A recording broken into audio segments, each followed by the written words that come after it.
자, 이번에는 50회 11번 문제. 자, 이 문제는 금방 답 찾을 수 있는 거죠. 물이 빠져나오는 축합 반응에 의한 고분자를 찾아라 하면 뭐 찾으면 돼요? 이렇게 에스터라든가 또는 펩티드 결합, 아미드 결합 이런 걸 찾으면 되죠. 그러면 어디 있어요? 여기 에스터에르 있으면서 답은 몇 번? 답은 간단히 5번. 나머지는 전부 다 뭐예요? 이중 결합인 애들이 쭉 연결돼 가지고 연결돼서 만들어진 첨가 반응에서 만들어진 고분자들인 거죠. 그래서 답은 5번. 간단한 문제였어요. 자, 이번에는 50회 12번 문제로. 자, 이 문제는 좀 까다로운 문제인데, 우선 제일 먼저, 화합물 중 칼날 중심이 있는 거를 먼저 찾고, 그 중에 또 끓는 점이 가장 높은 걸 찾으래요. 그러면서 이것을 1번으로 먼저 찾아보고, 그 다음에 있는 것들 중에 끓는 점, 현재 보면, CL이 있고 F가 있고 하면은 극성 분자일 확률 높죠. 그러면 뭐 수소결합이 가능한지도 확인하고, 그 다음에 극성 분자이면, 그 다음에 분산율 크고 작음, 이런 걸로 끓는 점 비교한다. 자, 이렇게 생각하면 되죠. 자, 그러면서 우선 제일 먼저 카이랄 중심. 자, 카이랄 중심 하려면 이거는 탄소에 자, 4개가 결합할 수 있는데 이 4개가 결합된 주변에 붙어 있는 게 모두 다 다를 때 이렇게 다를 때 이 탄소는 카이랄 탄소다. 즉, 거울상 이성질을 가질 수 있다. 자, 이런 게 바로 카이랄 중심 있는 탄소죠. 그러면서 자, 4개가 모두 다 다른 게 카이랄 중심이다 보니까 그러다 보니까 CH3 이 경우는 자, H 3개로 이미 또 동일하니까는 바로 안 되고요. 그 다음에 또 CH2 이 경우도 바로 안 되고요. 그 다음에 이중결합 또는 삼중결합을 갖고 있으면 역시 또 카이랄 중심은 아니에요. 이거 말고도 또 더 복잡한 개념이 더 있긴 한데 우리 변리사 시험 정도에서는 이 정도면 충분해 그랬죠. 자, 그러면서 첫 번째 1번부터 CH3 안 되죠. 그 다음에 CH2도 역시 안 되고요. 그 다음에 요 탄소의 HFCl에 그 다음에 여기 에틸기 이렇게 4개 있는 거예요. 그러면 요 마지막 세 번째 탄소는 카이랄 탄소다. 우선 카이랄 탄소에 빨간색으로 동그라미 해보도록 할게요. 자, 구조도 보면 여기 구조 제가 해설에는 구조 넣어놨는데 요 세 번째 탄소에 보세요. FClH 그 다음 에틸기. 그래서 4개가 모두 다 다르더라. 카이랄 탄소.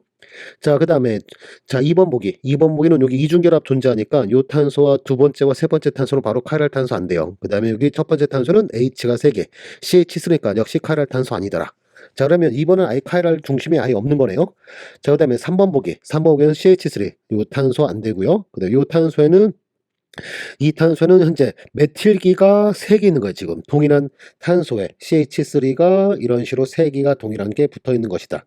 그런 다음에 뭐 CH2 쭉 가는 건데 자, 이 탄소에 3개가 이미 동일하죠. 역시 그래서 이 탄소 안 되고 여기 있는 탄소도 안 되고요. CH2니까 역시 안 되겠죠. 그 다음에 요 마지막 탄소에 요렇게 옆에 치환기 붙어 있고 HFCl 그러면 카이랄 탄소 되겠네요. 그쵸? 자, 빨간색 역시 빨간색으로 해놓으면 카이랄 탄소가 되더라. 자, 역시 구조를 보면은 3번 보기 보면은 지금 여기 보는 바와 같이 여기 두 번째 탄소에 CH3 메틸기가 3개 붙어 있고 그 다음 탄소 그 다음 마지막 탄소에 4개가 다 다른 게 붙어 있죠. Cl, F, H 그 다음 여기 탄화수소 격까지 엄청 큰 거네요. 이런 식으로. 그러면 4개가 다 다르니까 카이랄 탄소다. 됐죠? 자, 그 다음에 네 번째는 CH3 안 되고요. CH2 안 되죠. CH2도 안 돼요. 근데 마지막 탄소에는 HFCl에 그 다음에 긴 거, 탄화수소. 그렇다면 마지막 탄소가 역시 뭐가 된다? 카이랄 탄소가 되겠죠. 자, 역시 제가 구조 그려놓은 거에 보면은 요 마지막 탄소에 ClFH에 그 다음에 요 CH, 치환기. 그럼 4개가 다른 거. 됐죠? 자, 그 다음에 마지막 5번째에서는 CH3 안 되고요. 그 다음에 요 탄소에 CH3가 똑같은 CH3가 2개 있죠? 역시 안 돼요. 네, CH2 안 되고요. CH2 안 되고 CH2 안 되고요. 그러면 카랄 탄소 갖고 있는 거는 누구누구 1번, 3번, 4번. 그러면서 자, 구조를 보시면 지금 여기 보는 바와 같이 자, 마지막 탄소에 F나 Cl 이런 게 붙어 있어요. 그럼 이 세 개는 전부 다 무슨 분자다? 극성 분자. 극성 분자이고 그다음 F가 있긴 하지만 F에 다이렉트로 H가 붙어 있어야만 수소 결합이 가능해요. 하지만 여기는 F에는 탄소가 붙어 있죠. 수소가 아니라. 그러면 수소 결합은 불가능한 단순 극성 분자다. 자, 전부 다 극성 분자. 그러면 두 번째 끓는 점 비교하려면 그다음 뭘로 해야 될까요? 극성 분자이면 그다음은 분산력으로 끓는 점 비교해야 된다. 하면서 분산력 1순위는 분자량 큰 게 분산력 크다. 그러면서 자, 첫 번째 분자는 탄소가 3개. 그다음은 탄소가 하나, 둘, 셋, 넷, 다섯, 6개. 그 다음 하나, 둘, 셋, 넷, 다섯, 여섯 개. 그러면 1번이, 분산력 1번이 제일 작겠죠. 그 다음에 3번과 4번은 분자량이 동일해요. 자, 하지만 분자량이 동일하지만 그렇지만 자, 격까지 3번이 격까지를 많이 내놨죠. 그러면 분산력 어떻게 되겠어요? 분산력은 3번이 4번보다 작다. 격까지가 많을수록 자, 분자는 동그랗게 말리는 효과가 있어요. 그러면 표면적이 작아지면서 분산력이 작아질 수밖에 없다. 그래서 격까지 없을수록 분산력이 크다. 자, 이 원리에 의하면 4번이 분산력이 제일 크다. 끓는 점이 가장 높다. 그러면 이 문제 답 어떻게 되겠어요? 카이랄 중심이 있으면서 끓는 점이 가장 높은 것 하면 바로 4번이 되겠죠. 답은 4번. 상당히 좀 어려운 문제였는데 우선 카이랄 중심 찾는 훈련 이것부터 좀 해야 될 것 같아요. 앞으로 출제비도 좀 높아지지 않을까라고 생각되는 문제니까 카이랄 중심 찾는 거 훈련 좀 하자. 자, 됐네요. 자, 이번에는 50회 13번 문제. 자, 이 문제는 IR 스펙트럼에 관련된 그런 문제인데, IR에서 진동수 또는 파수는 U 바로 표시하죠. 이것은 결합세기에 비례한다. 자, 요 개념을 좀 알면 되죠. 그러면서 이 문제 질문은 CO 결합이 단일 결합, CO 더블 본드, CO 트리플 본드. CO 단일 결합은 어디 있는 건가요? 이서에 있는 거고, 그 다음에 CO 더블 본드는 아세톤에 있는 거고, 키톤기죠, 키톤기. 키톤기에 있는 거고, 그 다음에 CO 트리플 본드는 CO 분자, 일산화탄소 CO에 있는 거예요. 자, 이들에서 진동 스펙트럼, IR 스펙트럼은 결합세기는 아래로 갈수록 커지는 거니까 역시 진동수 역시 이렇게 되겠죠. 그렇죠? 그러면 진동수는 현재 즉 파수는 어, 진동수도 역시 그렇고 파수도 그렇고 CO 트리플 본드로 갈수록 커지는 거죠. 그러면서 파수는 왼쪽으로 갈수록 커지고 있으니까 A가 누가 되겠어요? A는 삼중결합인 거, B는 CO 이중결합인 거, C는 CO 단일결합인 거. 이렇게 되겠죠. 그러면서 A는 차례 들어. A는 일산탄소, B는 CO 더블 본드가 아세톤에 있었죠. 그 다음에 CO 단일결합은 있어 있었으니까 디에틸 있어 에터에 있는 것이다 하면서 답은 4번. 간단한 문제죠, 그렇죠? 간단한 문제. IR 스펙트럼에서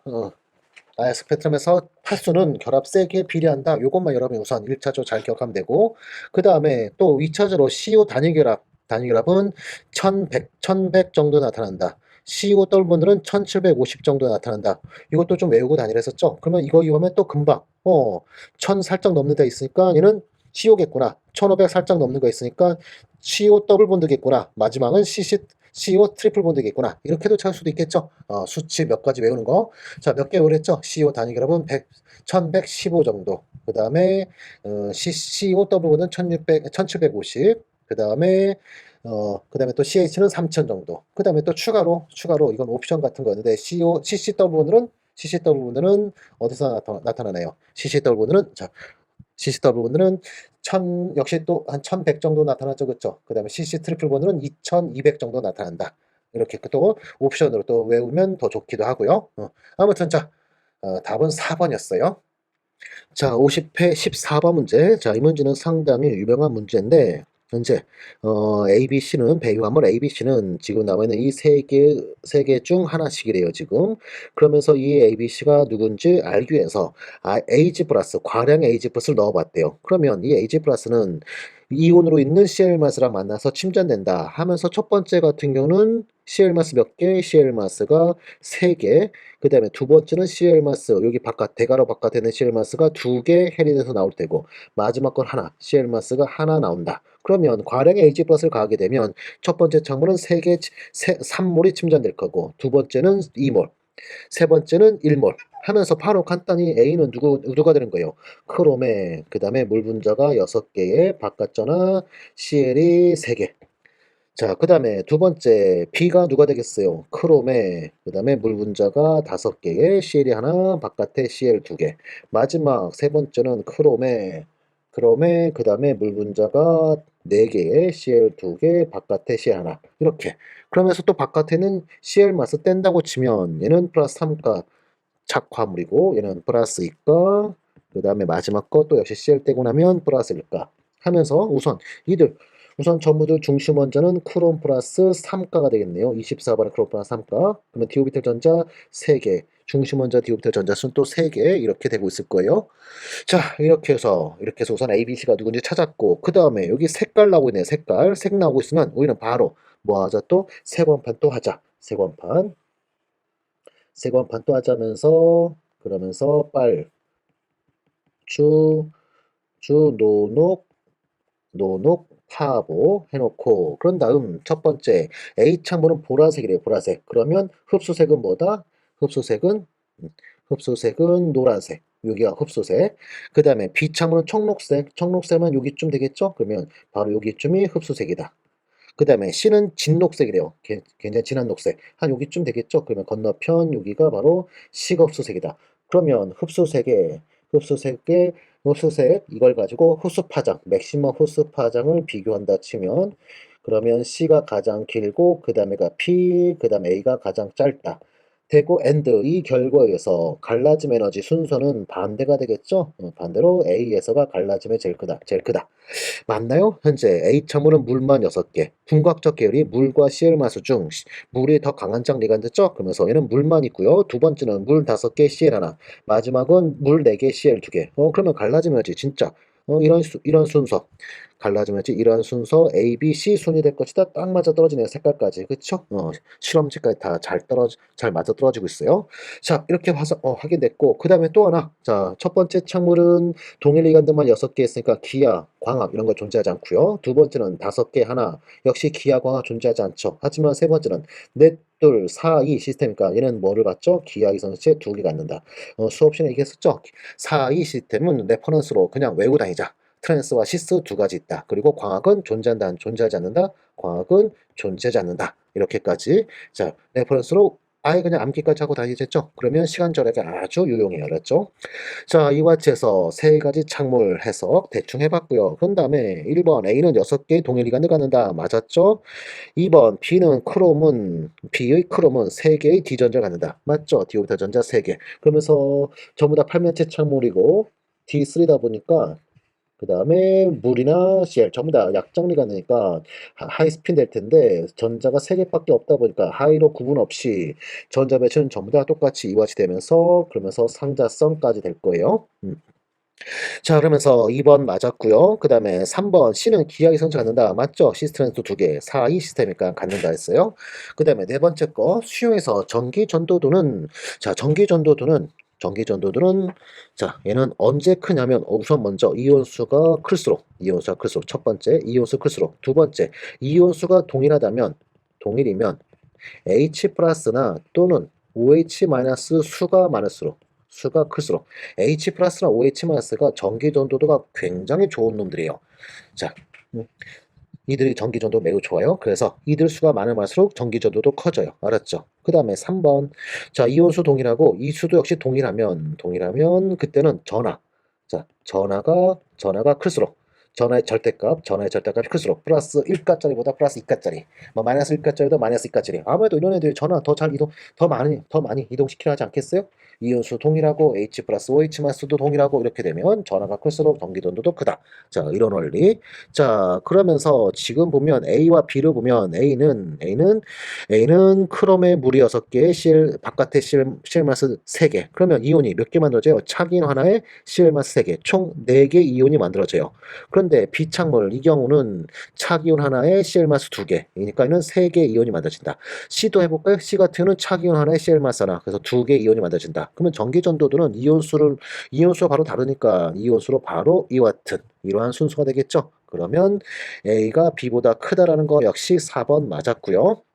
자, 그 다음에 마지막 5번. 결정장 갈라짐 에너지는 A에서 제일 컸었죠? A가 C보다 크다 해야 되죠? 작다라 크다. 틀렸네요. 그래서 답은 5번 되겠어요. 자, 이번에는 50회 15번 문제.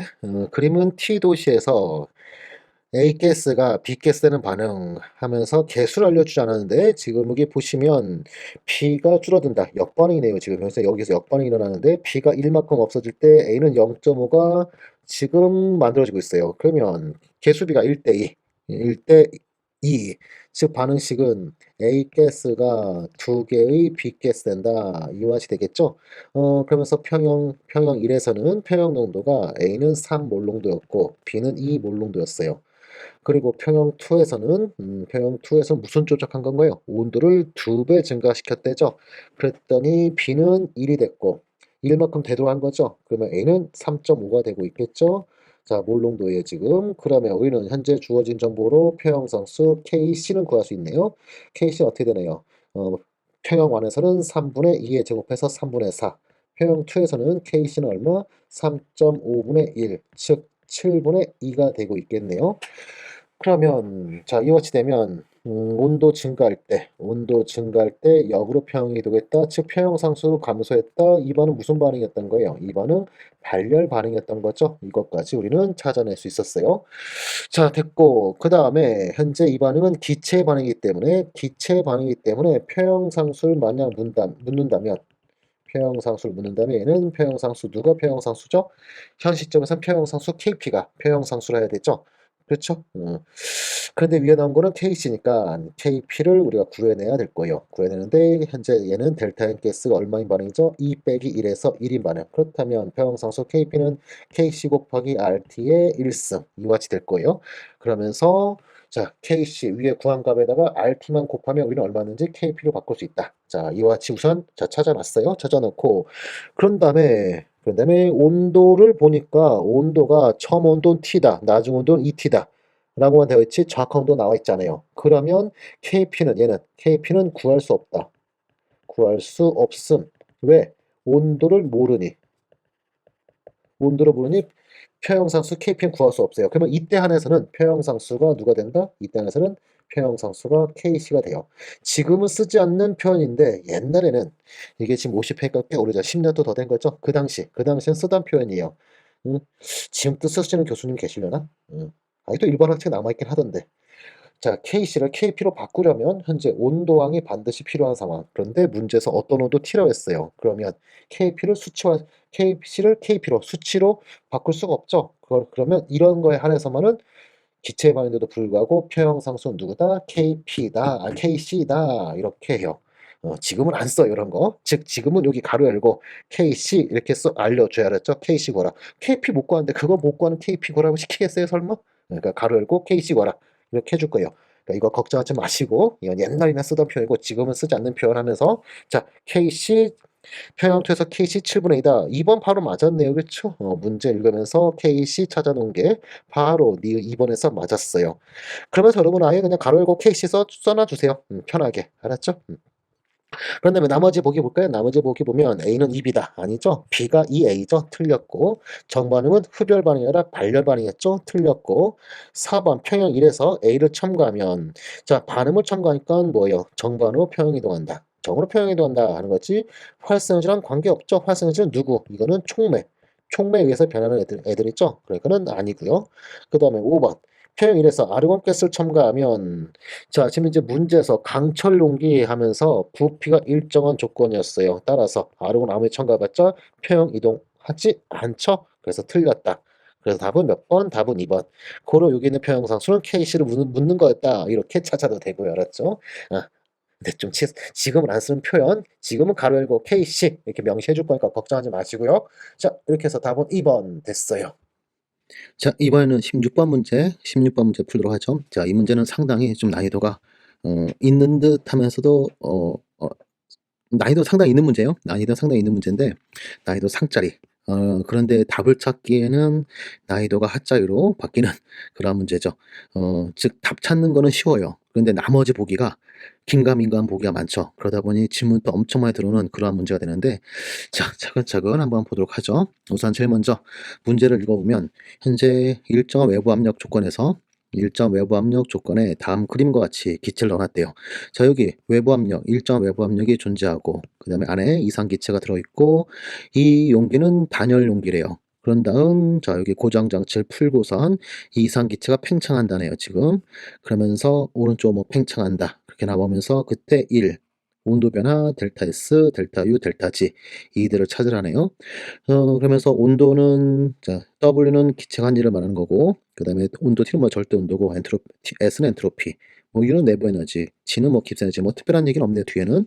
자, 아무튼 우선은 자, 이 과정, 현재 이 팽창하는 과정에서 일, 그다음에 열, 엔트로피, 내부 에너지 변화, 그다음에 깁스 에너지 뭐 이런 것들을 찾으라는 거예요. 자, 그러면서 현재 우선 분명한 건 팽창을 하고 있는데 무슨 쪽에서 팽창하는지 이게 첫 번째 중요하죠. 그러면서 먼저 단열 용기에서 팽창해요, 지금. 그러면 얘는 무슨 팽창이다? 얘는 단열 팽창이다. 우선 제일 먼저 팽창에서 단열 팽창이다. 단열 과정이다. 자, 이게 들어오는 거고요. 그 다음 외부 압력, 일정 외부 압력에 대항해서 고정장치 풀면 팽창한다. 이렇게 나왔으니까 얘는 무슨 팽창이면 바로 이거는 비가역적 팽창이에요. 자, 보통 우리가 가역적이라는 것과 그 다음에 비가역적이라는 거, 이렇게 두 가지가 있는데, 자, 가역적이라는 것은 문제 지문에서 가역적이라는 말을 꼭 명시를 해줘야 돼요. 그렇지 않으면 우리가 가역적인지 비가역적인지 구분할 수 없어요. 자, 그런데 비가역적인 것은 문제 지문에서 비가역이라고 알려줄 때도 있지만 또 다른 표현으로 일정 외부 압력, 지금 여기 나와 있는 것 같이 일정 외부 압력 하에서 지금 여기 보는 바와 같이 팽창한다. 이렇게 되면 이게 바로 비가역적 팽창. 이게 바로 비과학적 팽창을 의미하는 그러한 말이 되겠죠. 이런 속뜻을 여러분이 꼭 인지를 할 수 있어야 되겠죠. 자, 그래서 얘는 단열 조건에서 비과학적인 팽창과 같이 되는 거예요. 자, 그러면서 첫 번째 여기 단열이라는 거. 이 의미는 뭐죠? 이 의미는 바로 열의 입출입이 없다. 열의 변화량 0이다. 알았죠? 열의 변화량 0. 자, 이와 같이 되는 거고. 그 다음에 여기 비가역적. 이 비가역적 의미는 뭐가 되는 거죠? 이 비가역적은 자, 상태 변화. 이와 같은 팽창, 뭐 가열, 뭐 등등 이런 조건에서 비가역적이다. 이 말은 얘는 자발적 변화였다는 뜻이에요. 자발적 변화였다. 이런 뜻이에요. 자발적 변화했다 하면서 연력학체 이 법칙에 의하면 이 의미는 우주 엔트로피 변화량이 0보다 크다. 자, 우주 엔트로피 변화량은 개의 엔트로피 변화 플러스 주의 엔트로피 변화 이렇게 구하는 건데 이것이 0보다 크다. 이런 의미에서죠. 자, 여기서 가역과 비가역 간단히 좀 설명해 보면 가역적이다 하면 얘는 상당히 좀 굉장히 연력학에서 쓰는 가역적이란 말은 상당히 포괄적인 건데 단순히 뭐 역반응과 정반응이 가능하다 이렇게만 생각하면 안 되고요. 이렇게만 생각하면 안 되고 어떠한 변화가 정에 대한 변화가 있고 그다음 역에 대한 변화가 있다. 근데 이 둘이 같거나 아예 같다. 또는 거의 같다.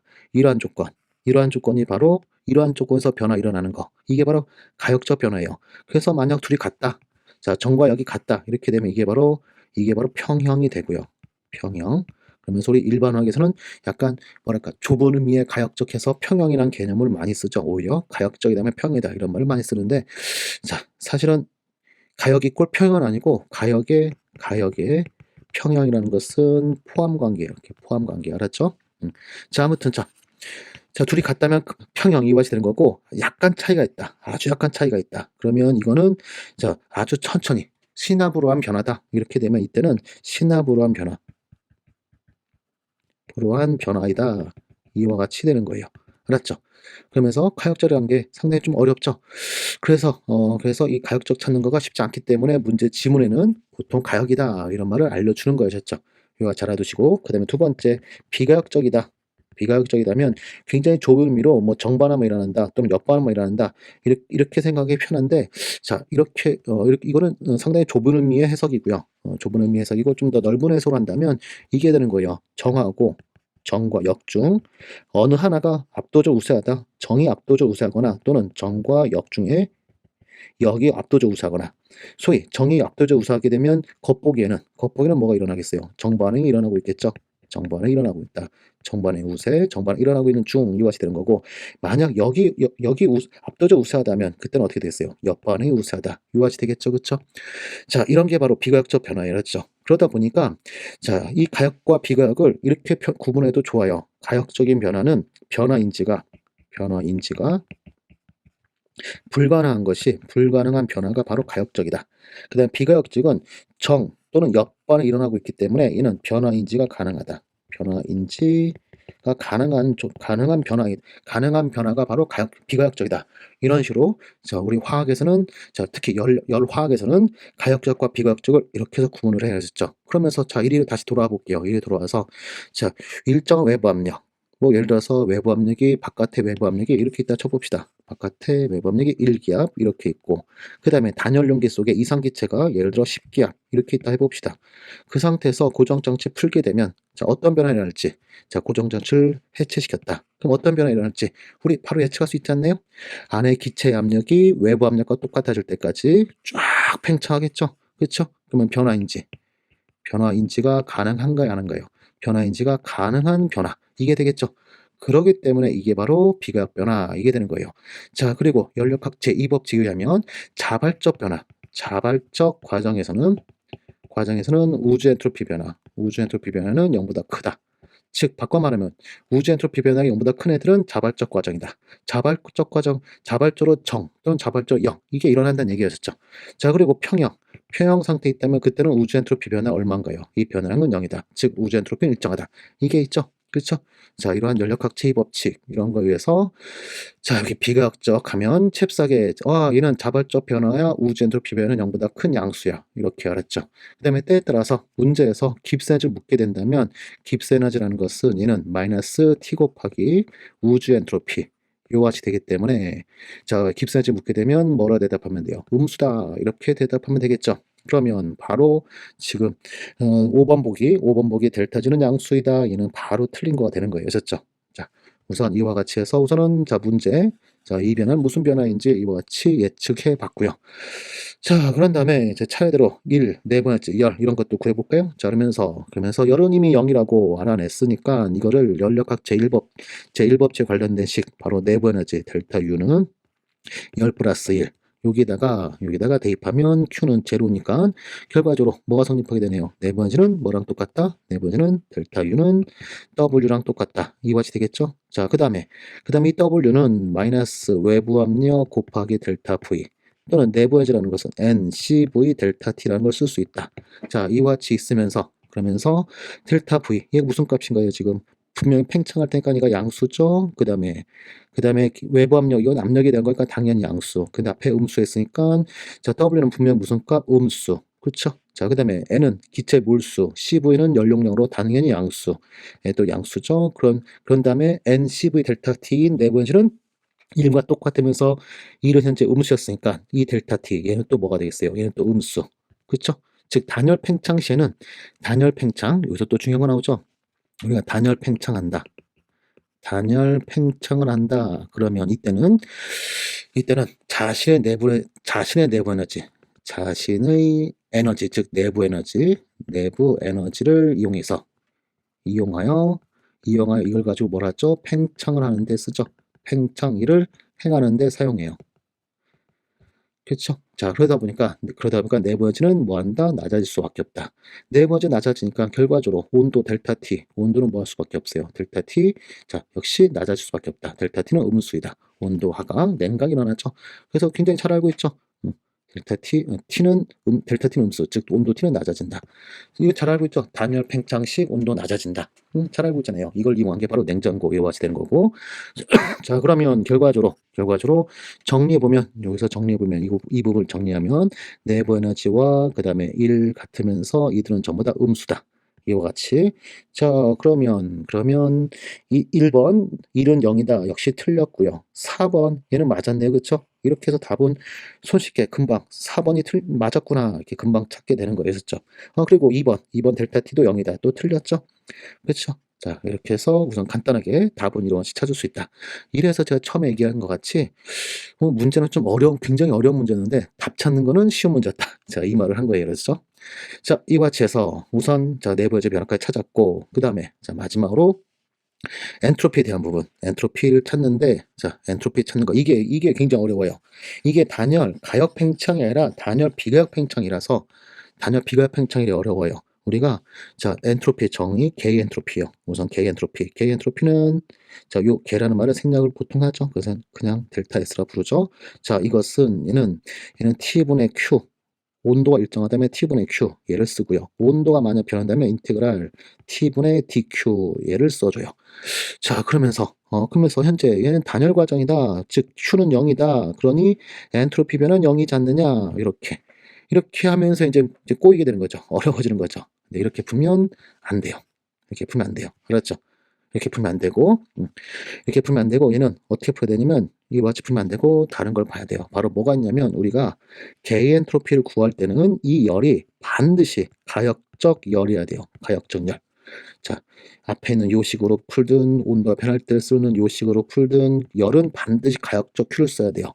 자, 근데 위에서 Q는 0이라고 구했던 이 Q는, 얘는 비가역적 변화에서의 열로서, 현재 여기 비가역적 변화했잖아요. 비가역적 열로서 비가역적 Q예요. 그러므로 이 값을 여기다 대입하는 거는 허용된다, 안 한다? 허용되지 않는다. 여기도 역시 대입하면 안 되더라. 그래서 우선은, 자, 이 열이 0이라는 걸로부터 엔트로피 구하는 거는 현재로서는 불가열했죠. 쓸 수 없어졌죠. 그래서 이게 상당히 그래서 어려운 거로 제가 화학과 3학년 때 3학년 때 배웠던 건데, 그러면서 이거는 뭐 거의 못 봐가지고 저는 거의 무시하고 있었는데, 이건 상당히 그냥 단순히 이렇게 구하면 안 되는 걸로, 소위 바이패스를 찾아내야 돼요. 바이패스를. 처음 조건에서 마지막 상태로 지금 현재 변화 중인데, 이게 현재 비가역적 변화였더라. 그래서 여기서 열을 구하면 이거는 비가역적 Q로서 이걸로는 엔트로피 구할 수 없다. 따라서 우리는 가역적 변화인 어떤 중간 단계 가역적 변화인 중간 단계를 찾아낸 다음에 여기서 엔트로피 변화 1번, 여기서 엔트로피 변화 2번 이렇게 각각 구한 다음 이걸로부터 이 둘의 합이 바로 내가 구하는 개의 엔트로피다. 이런 식으로 풀어내야 돼요. 그래서 너무 어려워요. 그래서 여기서도 역시 값이 얼마니 이런 질문 하지 않는 거예요. 양수 음수 나누 질문하는 게 참 고마운 일이었어요. 그렇죠? 이거 너무 어려운 작업이라. 자, 그래서 우리는 이렇게 해서 실제로 값을 진짜로 구하지 말고요. 우리는 빙 돌려가자고요. 어떻게 돌려가냐면 위에서 현재는 비가역적 변화이다. 비가역적 변화였다. 즉 비가역적 변화였다. 즉 얘는 자발적 과정이었던 거예요. 자발적 과정. 따라서 우주 엔트로피 얘는 개 엔트로피 변화 플러스 주 엔트로피 변화 이렇게 되는데, 이 우주 엔트로피 변화는 무슨 값이다? 0보다 큰 양수다. 자, 이와 같은 게 있고, 그 다음 주 엔트로피 변화. 이 주 엔트로피 변화에는 마이너스 주위의 온도분의, 그 다음에 주위가 받은 우선 주위의 온도분의 주위가 받은 열 또는 개로부터 나온 열, 마이너스를 앞에 꺼냈기 때문에, 자, 주의 열은 그대로 마이너스 개의 열이었죠. 그래서 마이너스 꺼냈기 때문에 우리는 바로 마이너스 t분의 q 이와 같이 쓰는데, 이 q는 실제 q. 자, 바로 위에 있던 요거를 그대로 가져가다 쓸 수 있는 거였죠. 그러면서 이 값이 얼마?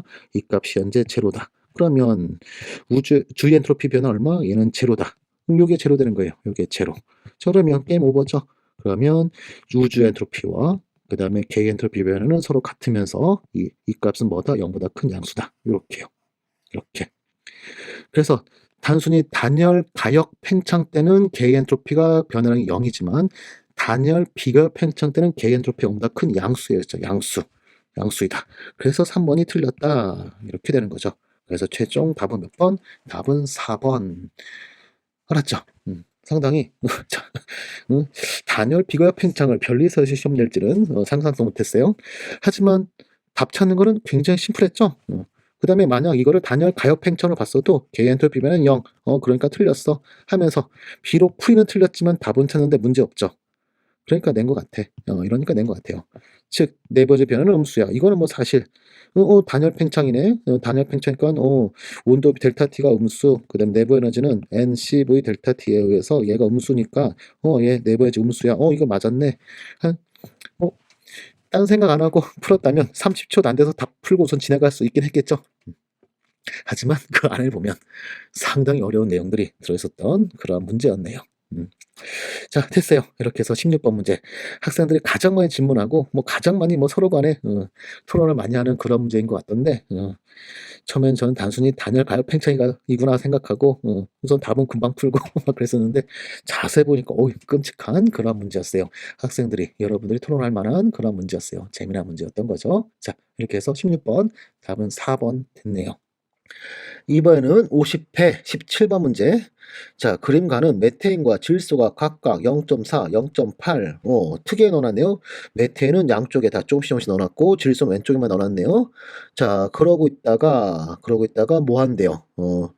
자, 여기까지 쭉 읽은 게 된 거고, 그 다음에 나에서는 가에서 꼭 열었대요. 이걸 열어서 표기에 도달했대요. 다 섞여 있겠죠? 그러면서 이 안에는 메테인 가스와 그 다음에 질소 가스가 혼합되어 있을 거예요. 자, 그 다음에 왼쪽과 오른쪽에 압력 다 똑같고 등등 되어 있겠죠? 그런 상태에서 다음 중 옳은 걸 골라라면서 나에서의 메테인의 분압을 먼저 구하라네요. 자, 그러면, 자, 이런 문제 제가 어떻게 풀랬죠? 이런 문제 어떻게 푼다? 몰수로 바꿔서 푼다. 하면서 먼저 왼쪽 A 용기에 메테인부터 CH%부터 몰수 얼마예요? RT분의 PV에 의하면 RT분의 0.4. 그 다음에 질소는 공간이 너무 없다. 좀 옮겨놓고 질소는 이만큼. 그 다음에 N2는 얼마? RT분의 0, PV하면 0.8. 그 다음에 오른쪽에 또 메테인 또 있어요. 그렇죠? RT분의 PV하면 0.2. 그러면 오픈 후 섞인 뒤에 메테인은 얼마 되는 건가요? 얘는 RT분의 얼마? 둘을 더하면 RT분의 0.6. 현재 RT 달고 다니면 귀찮죠? 잠시 떼놓고 가자고요. 1이라 가져가면서 한거 떼놓고 가자고 하면서 0.6. 그 다음에 질소는 그대로죠? 얼마? 0.8 하면서 토탈 몰수는 얼마? 토탈 몰수는 1.4. 실제로는 RT가 1.4죠. 우선 RT 있다는 것만 생각해 놓고 우선 떼놓고 계산 가자고요. 이렇게 됐고, 그런 다음, 자, 요 정도까지 했고, 그런 다음에 보기 기억번. 기억번은 메테인의 분압을 구하자면서 메테인의 분압. 자, 얘는 구하는 방법, 수업 시간에 배운 거 있죠? 두 개씩 있다. 자, 메테인의 몰 분율 곱하기 전체 압력. 또는 부피분의 메테인의 몰수 곱하기 RT. 자, 둘 중에 누굴 쓰면 될까요? 현재 첫 번째 식을 쓰고 싶지만 현재 압력, 전체 압력 이거 아직 모르죠. 그러니 두 번째 식 이걸 가지고 풀자 하면서, 자, 그러면서 부피 얼마? 최종 부피 얼마였어요, 지금? 최종 부피는 다 열리면 3리터에 퍼져 있고, 그 다음에 메테인의 몰수는 얼마? RT분의 6. 그러면 RT분의 6, 여기 RT에 약분되고 있겠네. 그러면 RT분의 0.6 하면 RT 약분되면서 0.6 해주면 얼마? 최종위는 0.2 ATM 해서 기억번 맞았네요. 자, 그 다음에 니은번 N2의 몰 분율은 가에서가 나에서의 3배이다. 자, 니은번 가에서 N2의 몰 분율 하면 N2의 몰 분율은 얘는 어떻게 구하면 되나요? 토탈 몰수분의 N2의 몰수 또는 전체 압력분의 N2의 분압. 자, 그중 현재 몰수도 우리 다 구해놨으니까 누구로 분압으로 구하든 몰수로 구하든 상관없어요. 그러면서 가에서는 몰수로 구해봅시다. 현재 합하면 얼마? 1.2. RT는 역시 우선 떼놓고 가도 되죠. 불안하면 쓰세요. RT분의 1.2. 그 다음에 N2 얼마? RT분의 얼마? 0.8. 그러면 봐봐요. RT 약분돼서 사라지잖아요. 그러니까 RT 떼놓고 풀어도 돼. 알았죠? 그러면 1.2분의 0.8. 그러면 얼마? 3분의 2가 됐네요. 자, 그 다음에 나에서는 N2의 몰 분율 얼마겠어요? 여기다 프라임 붙여놓죠. 얼마 되나요? 역시 몰수 다 알고 있으니까 이걸로 풀어보자 하면 토탈 얼마? 1.4. 그중 0.8. 그러면 14분의 8. 2로 약분하면 7분의 4 하면서, 자, 누가 더 큰가요, 지금? 3배? 3배? 택도 없네요, 그쵸? 택도 없네요. 위에 게 살짝 크다 하면서, 3배는 말도 안 되죠? 니은번 틀렸어요. 자, 그 다음에 디귿번. 메테인 분자의 평균 속력은 나에서가 가에서의 2배다. 현재 온도 변한 거 없죠? 온도 변화 없다. 여기 봐봐요. 온도 변화 없다. 그 다음에 분자 그대로 메테인, 몰주한 변화 없고. 그러면 평균 속도 변할 리가 없죠? 변할 리가 없다. 2배가 아니라 동일하다 해서 틀렸어요. 그래서 답은 기억 하나 됐네요. 자, 이번에는 50회 18번 문제. 자, 보호 이론에 관련된 문제죠. 그렇죠? 현재 밑에 있는 요 그림을 딱 보자마자 보호 이론이네 하면서 에너지식도 딱 떠올려야 돼요. 보통은 에너지식을 좀 알려주는데 요 문제에서는 알려주지 않았네요. 따라서 에너지식을 여러분이 외우고 있어야 된다 하면서 그 식은 마이너스 k 곱하기 n의 제곱분의 z제곱 인데 수소로 했으니까 z는 1 이렇게 되겠죠. 자, 그런 다음 첫 번째 궤도는 마이너스 K고요. 에너지가. 두 번째는 마이너스 4분의 1K. 세 번째는 마이너스 9분의 1K. 뭐 등등등 되겠죠. 자, 됐고. 그런 다음에 질문이 뭔가요? 바닥 상태 전자가 이온화되는데 필요 에너지의 크기를 EI를 한다면. 자, 바로 누가 EI라는 거예요? 여기 있던 전자가 맨 위에까지 에너지 0인 데까지 이렇게 올라간데 에너지가 EI다. 하면서 요 EI 이가 이온 에너지 하면서 요거는 뭐랑 같아야 돼요? 요 K랑 같아야 되죠. 그쵸? 요 K 값이 바로 이온 에너지랑 같다. 수업 시간에 얘기했었죠. 이거 매우 중요하다라면서. 자, 요게 우선 성립하고 있는 거 확인되고 있고, 그런 다음 질문은 바로 그 다음이네요. 첫 번째 들뜬 상태는 어딜까요? 바로 위에, 여기를 말하는 거예요. N은 2. 이걸 말하는 거고 두 번째 들뜬 상태로 전자전이 할 때 여기서 두 번째 전자전이 그러면 n은 3 여기로 요게 n은 3 요렇게 요 위로 이렇게 올라갈 때 이렇게 올라갈 때 그때 흡수 에너지 이걸 구하라네요. 그러면 이 전자전에 관련된 에너지 구하라는 거네요. 그러면 좀 전에 에너지식으로 우리가 요와 같이 값을 구해 놨으니까 이거를 그대로 이용하면 바로 델타 E 구할 수 있죠. 델타 E 얼마인가요? 9분의 1 K와 4분의 1 K의 차 하면 그 값은 36분의 9는 9분의 1은 36분의 4, 4분의 1은 36분의 9, 그래서 36분의 5 K. K는 또 2i라 했으니까 36분의 5 2i 요만큼이 필요하다 하면서 답은 몇 번? 답은 1번. 보이로는 가지고 간단한 전자전이 그때 에너지 차, 방출 또는 흡수한 에너지 차 이거 계산은 간단한 문제였네요. 자, 이번 문제는 50회 19번 문제로 갈바니 전지에 관련된 그런 문제 나와 있죠. 자, 그러면서 갈바니 전지 해석에 관련된 그런 문제인데, 자, 우리 갈바니 전지 해석 요령, 수업 시간에 알려줬죠. 제1단계 산화환원을 각각 찾아라. 어떻게 찾죠? 표준전이가 큰 애가 환원전극, 작은 애가 산화전극. 자, 표준 환원전이가 나와 있지 않으면, 예를 들어 선 그림이 나온다면 염다리 기점으로 왼쪽은 무조건 산화, 오른쪽은 무조건 환원. 그림 같은 데서는 꼭 정해진 게 없어요. 하지만 선 표시법에선 정해져 있죠. 이런 방법으로 산화원을 이제 제1단계 찾아내고, 제2단계 산화원을 찾았으면 제2단계는 레독스 반응식을 완성시킨다. 그 다음에 제3단계는 표준전이 구하는 거죠. 표준전이는 환원전극의 표준전이 마이너스 산화전극의 표준전이. 그 다음에 마지막 제4단계는 내런스식으로 전지전압, 주어진 농도를 가지고 전지전압 구한다 하면 돼요. 자, 그러면서 여기 순서를 시작해 볼까요? 현재 왼쪽은 징크에 징크 플러스 이가가 있는 거고 오른쪽은 구리에 구리 플러스 이가가 있어요. 그러면 우리는 징크에 징크 플러스 이가 표준전이 마이너스 0.76 이거와 그 다음에 또 하나 누가 필요한가요? 지금 CU 플러스 이가가 전자 두 개 얻어서 C로 갈 때 그때 표준 환원전이 이게 또 알아야 우리는 누가 산하고 누가 환원인지 알 수 있겠죠. 그런데 현재 여기 데이터는 구리 플러스 일가가 구리로 갈 때, 구리 플러스 일가가 구리 플러스 일로 갈 때, 그때 표준전이만 나와 있어요. 즉, 이 반쪽 반응의 표준전이 나와 있잖아요. 그러면 우리 자, 이게 굉장히 어려운 개념인 거죠. 그렇죠? 바로 뭔가요? 두 반쪽 반을 이용해서 새로운 반쪽 반응의 표준전이 구하기 이거에 관련된 거죠. 그렇죠? 자, 그래서 옆으로 좀 옮겨가지고 요 얘기 옆에 옮겨서 이렇게 따로 풀이를 한번 해본다고 치면 현재 두 개의 정보 주어진 거가 어떻게 주어졌어요? 첫 번째 반응은 플러스 일가가 제로로 플러스 일가가 전자 얻어서 구리로 갈 때 그때 표준전이 1번이라 할게요. 그리고 두 번째는 플러스 이가가 플러스 일가로 구리 플러스 이가가 전자 하나 얻어서 플러스 일가로 그때 표준전이 2번 할게요. 그런 다음 이 둘을 더하기 빼기해서 아래 반응의 표준전이 구하자라는 문제. 그러면 원칙적으로는 깁스너지 바꾼 다음에 이들의 깁스너지 델타 G 1 제로, 델타 G 2 제로. 자, 이렇게 깁스너지 바꾸고 마지막 것도 델타 G 3 제로 이렇게 깁스너지 바꾸고 왜? 요 기전력이라는 것은 얘는 세기 성질을 갖고 있기 때문에 세기 함수, 세기 성질을 갖고 있기 때문에 더하기 빼기, 즉 햇세 법칙을 쓰지 못한다. 자, 그래서 깁스로 바꿔서 풀어야 되는 거죠.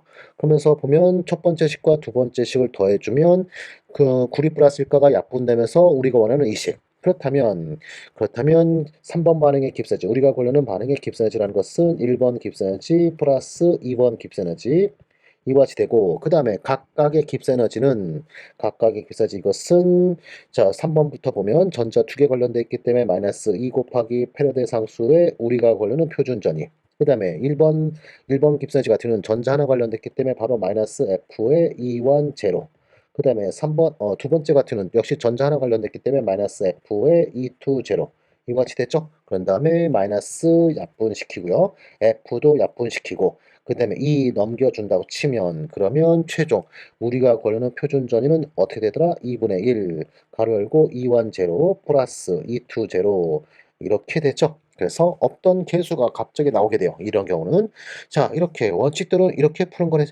거라고 수업 시간에 알려줬죠. 자 그런데 수업 시간에 또 하나 제가 쉽게 푸는 법도 하나 알려드렸죠. 바로 뭔가요? 우선 햇세 법칙도 풀어라. 그러면 3번 기전력이라는 것은 우리가 고르는 표준 기전력 이것은 1번 기전력과 그다음에 2번 표준전이 우선 합이고 그런 다음에 각각의 표준전에다가 요 전자의 개수 전자의 개수를 곱해주면 끝나더라 하면서 1번과 2번은 전자 하나였으니까 각각 1을 곱하는 거고요. 마지막 세 번째 여기에서는 전자가 두 개니까 여기에다가 1을 곱하면 바로 우리가 원하는 표준전이 구할 수 있다. 어떻게 해요? 마지막에 요 2를 넘겨주면 되는 거죠.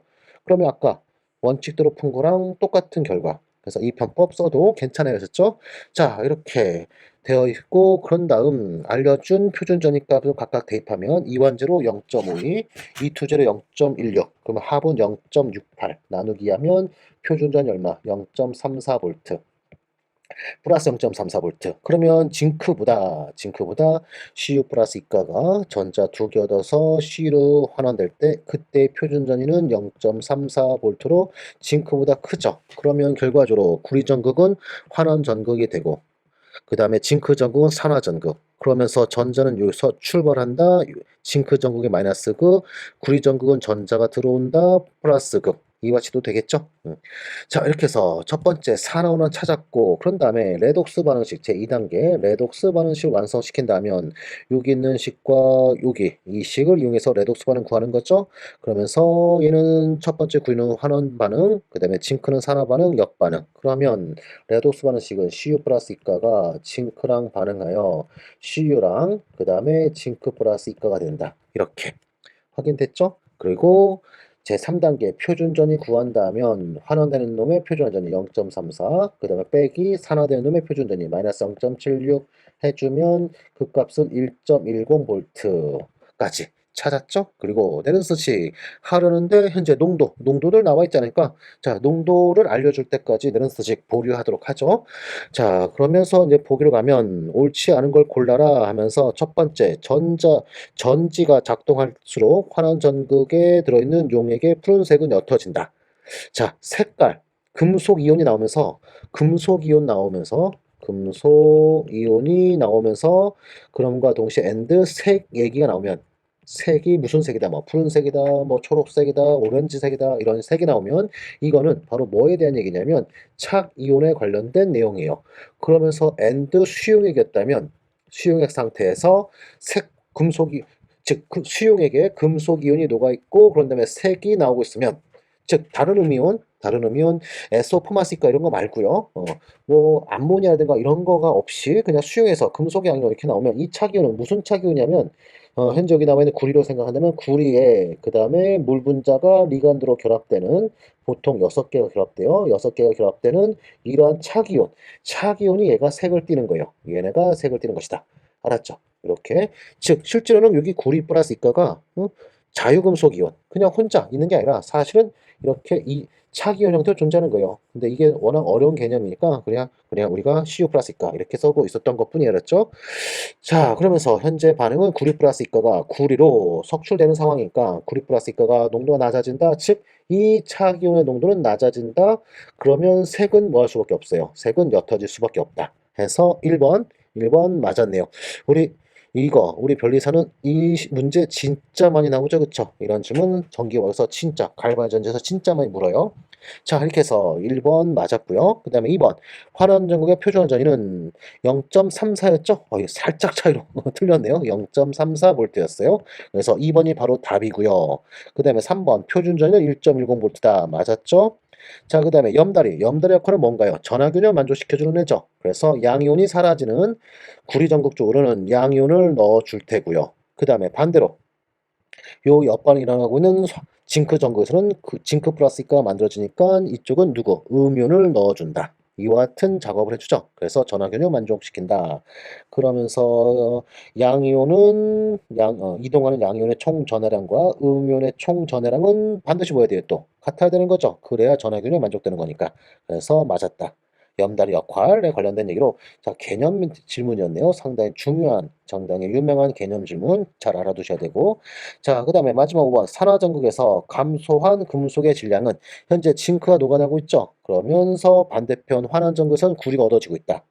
자 그러면서 그들의 질량 누가 더 크냐 묻고 있는데 자 이들 녹아 들어가는 것과 석출되는 것은 누구로 찾아내는 거죠? 바로 이동된 전자의 몰수 이걸로 찾는 거죠. 그러면서 전제 계수 2로 되어 있으니까 여기 흐른 전자가 2몰이 흘렀다라고 가정을 한번 해봅시다. 그러면 2몰의 전자도 흐르게 되면 징크 몇 몰 반응하죠? 1몰이 반응한다. and 그리고 질량으로는 몰 질량이 징크가 65랬으니까 65g의 질량이 감소하고 있을 거예요. 반면 구리는 전자와 구리가 계수가 2대 1이니까 역시 구리 역시 1몰이 얻어지고 있을 것이고 자 1몰의 몰 질량은 얘가 얼마? 63이 됐으니까 얘는 63g의 질량이 증가하고 있을 거예요. 그러면 녹아 들어가는 질량과 석출된 질량 둘 중에 누가 더 큰가요? 녹아 들어가는 질량이 더 크더라. 석출된 금속의 질량이 더 작다 해야 되죠. 그래서 틀렸네요. 그래서 맞는 거는 2번 됐어요. 이번에는 50회 20번 문제. 자, 이 문제는 유사 1차, 유사 2차 이런 거에 관련된 문제인데 우선 반응식은 이거래요, 지금. 그런 다음에 실험가는 B의 초기 농도가 매우 클 때. 자, 우선 반응식에 의해서 속도시 V는 K 곱하기 A에 대해서 몇 차, B에 대해서 몇 차. 이렇게 될 거라 예상되는데 첫 번째 가는 B를 매우 크게 잡았대요. 그 얘기는 예, B의 초기 농도를 A의 초기 농도보다 매우 크게 잡았다. 그 얘기는 B를 모았죠. B의 초기 농도로 상수 취급하자. 즉 K 곱하기 그 다음에 B의 초기 농도의 N승 이것을 K 프라임으로 치환시켜 놓자. 그러면 속도시 V는 간단해지죠. K 프라임의 A에 대해서 몇 차. 이와 같이 되죠. 이와 같이 되면서 밑에 있는 데이터를 봤더니 시간에 따른 농도 그래프에서 곡선. 그러면 우선 0차는 아닌 거죠. 그런 다음 뭘 찾아야 돼요? 반감기 찾자. 반감기는 눈금 주는 걸로. 첫 눈금 때는 0.8이고요. 그 다음 눈금 때는 0.4값. 그렇다면 여기서부터 여기까지가 바로 반감기. 첫 번째 반감기 하자고요. 바로 1분이 첫 번째 반감기가 되겠죠. 그 다음 여기 포인트는 농도가 0.2몰 농도. 그렇다면 여기서부터 2분부터 3분까지가 얘가 두 번째 반감기. 해서 반감기가 1분으로 일정. 그렇다면 얘는 A에 대해서 몇 차라는 거예요. A에 대해서 1차임을 알려주는 거죠. A는 1차. 자, 됐고요. 그 다음에 두 번째 나는 A를 매우 크게 잡았대죠. 나에서는 A를 매우 크게 잡았다. 즉 A를 상수 취급한다. 그래서 K 곱하기 A에 대해서 1차라는 거 이미 알아냈으니까 자, 1차 써놓으면서 초기 농도 이거가 일정하다. 즉 얘를 K2 프라임으로 치환시켜 보자는 거예요. 그러면 속도시 V는 K2 프라임에 B에 대해서 몇 차? 이와 같이 되겠죠? 된 다음 주어진 데이터 봤더니 시간과 B의 농도 역수에서 직선. 즉 얘는 B에 대해서 몇 차라는 거예요. B에 대해서 2차. 그러면 다 끝났네요. 그러면 속도시 V라는 것은 K 곱하기 A에 대해서 1차, B에 대해서 2차. 이와 같은 결과를 얻을 수 있겠죠? 자, 그런 다음에 옳은 것을 고르래요. 그러면서 1번 A에서 반감기는 1분이었죠. 2분이 아니라 1분 틀렸고 2번 B에 대해서 2차였죠. 역시 틀렸고요. 그 다음에 3번 B의 반감기는 B의 농도에 반비례한다. 자, B는 2차였으니까 반감기는 뭐라 쓸 수 있겠어요? K2 프라임 곱하기 B의 초농도분의 1. 따라서 B의 농도와 반비례한다. 맞았네요. 3번이 답이고요. 그 다음에 4번 C의 생성 속도는 A 수면 속도 2분의 1이다.